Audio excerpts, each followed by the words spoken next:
तो ये क्वेश्चन देख लीजिए, 9th question. nth term rule for a sequence is this: is a number 204 a term in the sequence?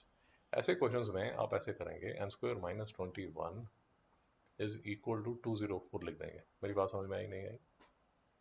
समझ रहा sir. बस आप मान लेंगे कि ये इसका सीक्वेंस है, इसका पार्ट है। तो n स्क्वायर की जो वैल्यू है वो किसके इक्वल आ जाती है? 225 के। बेटा बात समझ आई? Yes sir. अब आपको पता होना चाहिए कि जो आप इसको सॉल्व करेंगे तो n की वैल्यू जो है वो आ जाएगी 15। मेरी बात समझ में आई? Yes sir. So therefore for n is equal to 15, for n is equal to 15, आपका जो नंबर है वो किसके इक्वल होगा?